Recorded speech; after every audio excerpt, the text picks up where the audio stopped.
او بعد روایت ته کوي څنګه بیوش چې ارتاو شو نو فرشتي راغلي لنګ ولوتړ خدا حدیث دغه ده اوس کې توه چې لکه پیغمبر علیه السلام څنګه ځان بربند ک راغي جواب خدا دې چې څنګه جیسے دیس ویسے بیس چې څنګه ملک نو داسي قانون دای وخت خو رواج دغه سيونو صاحب نو لکه مشرکین چې بربند باندې طوافونه کول خو یې نو کنه پای کې سړیو بم طوافونه کول نور خو بلیدل دا عیب نو دویمه خبردار چې دا د چاوي چې کمیسینو ازله حل شو دا د چاوي چې کمیسینو کمیسی وو نو لنګه پرانیسته نو اگر چې دې کمیس سره ستر عورت وو خو شان نبوت نه منافی وو ذکر الله پاک چې کوم دې بیوشي پیراويستا ورته چې تاسو سره دا خبره نه جوړیږي ثواب یا تخلق او اعلان د نبوت کوي ماشاءالله دا خبره خندا حج کان ينقل معمول حجارت الكعبه و نبی علیہ الصلوۃ والسلام چوڑلی راوړلی سره د مشرکین د قریشنا الغټي لپاد بنا د کعبه والے ازارن په حضرت باندې لنګو فقال له عباس ورته عمه چتریو یابن اخیر ور لو حللت ازارک کته پران ځ خپل لنګ فجعل تعالی من کی بیگ او تاکید پخپلو کو باندې دون الحجارت د غټو لاندې دا بخوی قال حضرت فحله یا راوی فحله نبی علیہ السلام پرانی سلنگ فجعله ولا من کی بے فسقط مغشیا علیه نو بیو شرطاو کلیش فمارو ای بعد ذالک اوریانا بیا دین پست نبی پاک نولی دیشوی اوریانن بی جامو بس بیدا لنگنا دا سمانه بکو چې ترجمه دی بهتر شي او ترجمه الباب دی ذکر دی زکه چې اوس دی چې سوال په امام بخاری باندې چې توه کرایت تاری چې دا ک تاری ممنوع دا او دا خود زمانه جاهلیت خبرې وي دا خود نبوت نامه کی خبرې نو فما رؤیا بعد ذلک اوریانن دین دې کتلې چې دینه پس بیا تر مرګ حضرت چا بیلنګ نه دې کتلې نو معلومه شو چې کرایت التاری فی الصلاة و غیرها فما رؤیا نه ثابت شو ترجمه الباب دې نه ثابت شو زور پسیدا باب الصلاة في القميص والسراويل والطبان والقبائل ما شاء الله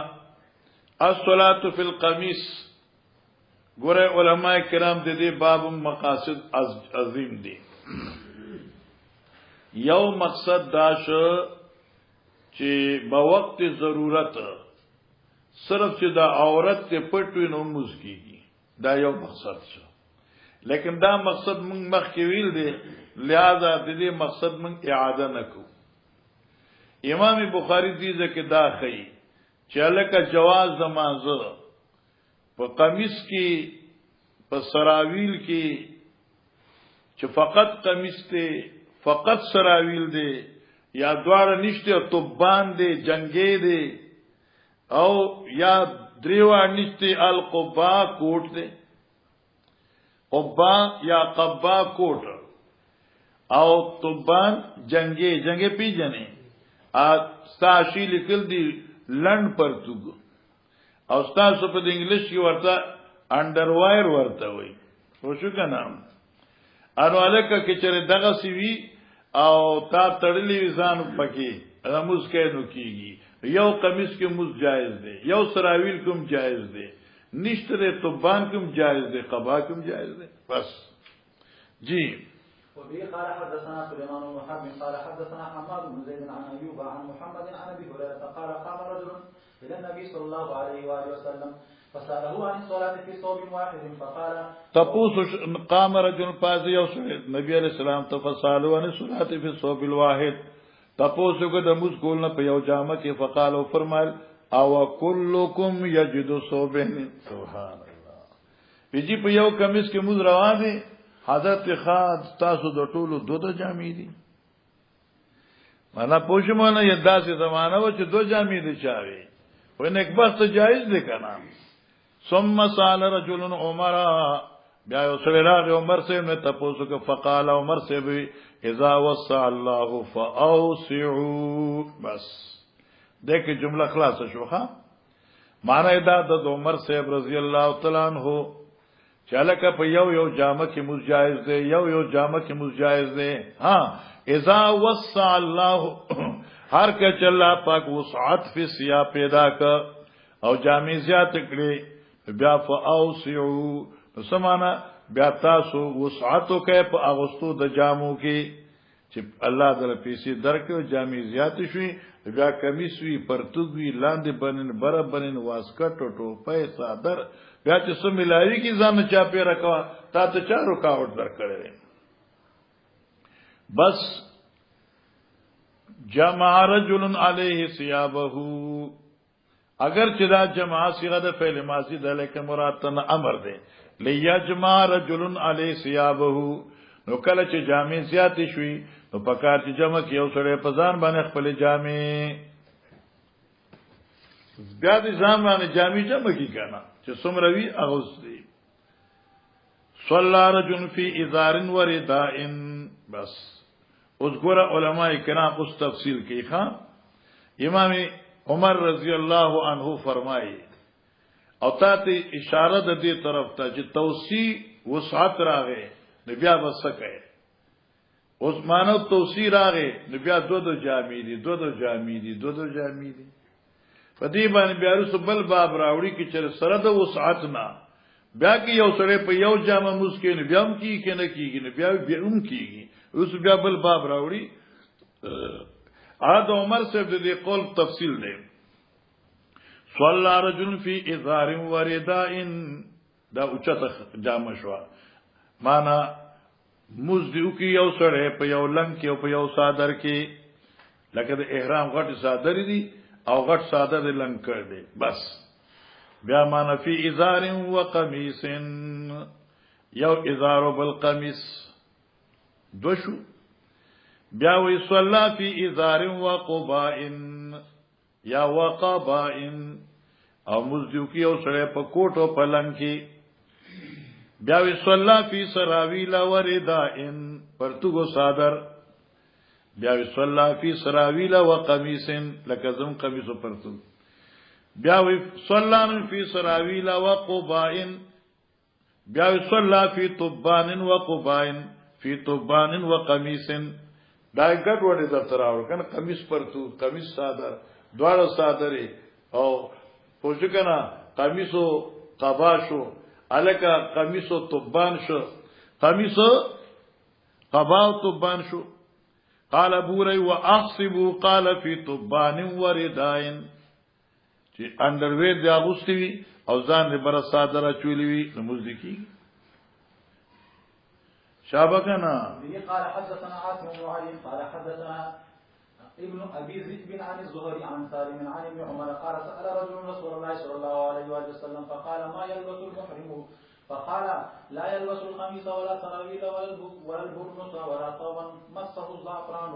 ولا ورس فمن لم يجد النعلين فليلبسن الخفين وليقطعهما حتى يكون اسفل من الكعبين. وعن نافع عن ابن عمر عن النبي صلى الله عليه وسلم مثله. قد مر هذا الحديث. باب ما يستر من العورة.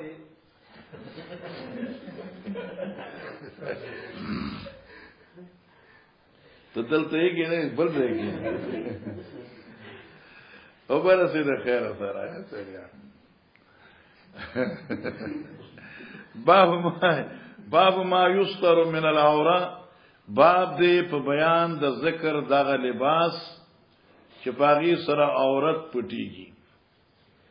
مقصد حدیث دا دی چې بدن پټول پکار دی خدانه چې بدن دې پټي او مرکز دې بربندي مرکزی حصہ چې کومه دا پټول پکار دی. دا حدیث ول راوړو اگر چې د ثياب تذکرہ وکړه او مقصود ثياب دا زما خپل جمله ده. اگر چې د ثياب تذکرہ وکړه او مقصود د ثيابنا ستر عورت ته نو کستا جاموی عورت ته پټ نی ستا جمع په منزله ده عدم ده لکه د دې زمانه جامع شوي جامع دي خو هغه شی بګي اخکاری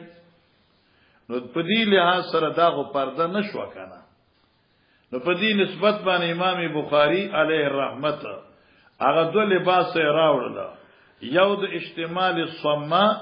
ایو احتباء نو صما د زمانی جاهلیت یو لباسو یو کیفیت ته لباسو چای کې بسړې بالکل لاچار شو لاسونه بدن نه بند شو خالص لرګي او کوتک بشه نو نه به کې ناشته شو نو پاسې دی شو او نه به یو موزي سیز نه ځان بچکول شو نو دا خو د زمانی د جاهلیت دغه کیفیت نه من وکړه شفقتن ایو احتباء نه من کړه نو احتباء د زمانی جاهلیت یو کیفیتو خو په دې کې به کشف عورتو نو دای من کړه شرعا جی وبه قال حدثنا قتيبة بن سعيد الليثي عن شهاب عن ابي سعيد الليثي چتن راغه وه حدثنا قتيبة بن سعيد قال حدثنا الليث عن ابن شهاب عن عبيد الله ابن عبد الله بن عتبة عن ابي سعيد الخدري رضي الله عنه انه قال رسول الله صلى الله عليه وسلم عن اشتمال الصماء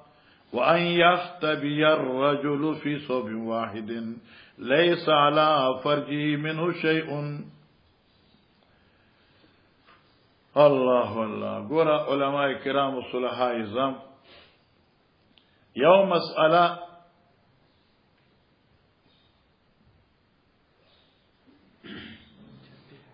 ولی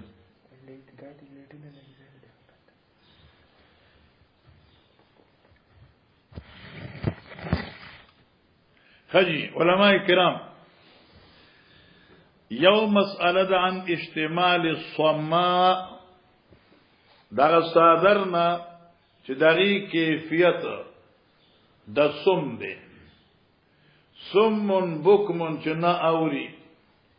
د دې ته صما زکه وي چې دې کې سړی بالکل صم دی معنا اے ناقابل حرکت نشي کوله لکه یو صادری لکه تاسو کې څوک کراچۍ کې پاتې شوی د هندستانیانو زنانو یو لباسي چې ته شاړی وي اوس یې خراب کړی دی ولکه یو صادر دغه ځان چاپیره کی او ځان پکې اون غاړي تر دې چې غلاسونو پکې بند شي بیا لاس نه وچتول شي نه کته کول شي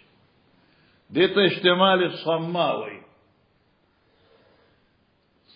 وګونه واخلی نو ترخپو پر یو صادر کې ځان مکمل اون غاړي خوشګنا یو خدا صادر اچول دی لکه عبدالجلیل چې اچول دی د خود په شان لا پونه شو کنه یو خداوی او یو دا کیره سرګندوي چې دې سر یخ نه ختمي پوښګنا وري سیوا او یو خدای چې بالکل صادر کې ځان دې داسم غوښتي لکه تاسو په کتي دا ماشومان دا زرانی چې د کو نه را لېږي کنه دې کوم ماشوم چې ځان لاس نشي واخلې بالکل او یو سمادي ته وی لکه عام طور سره چې ته غټ صادر واغوندي یا په سر کې او بیا یو غار داسې بوګي واچي داسې صادر داسې کنه اکثر داسې بیا صادر داسې یو غار داسې کی دا یو طرف بربند شي دته سما وي اعظم حاشی وی چې د سما فقادا معنی کوي چې صادر په ځان واچي او یو طرف داسې بوګي واړي یو طرف دې بربند شي اوس کې چې د سما معنی فقہی واخلو نو دا ممانعت به شرعي حکم دی حکم شرعي بشي او کې سما نمبر هغه شي چې صادر ځان نه تاو کړی وی لاسونه خپل بالکل بد شي پکې نو اوس دا منشوا کوم منشوا دا د شفقت منشوا او دیمه خبره وان يحتبي الرجل في صوب واحد چې احتباء کی یو سړی په یو جامه کې احتباء په یو جامه کې وسنګي لکه اوس زمون په علاقو کې اوس سم داسې دي لکه صادر سړی اغوستي او چې چرته کینی صادر راغون کی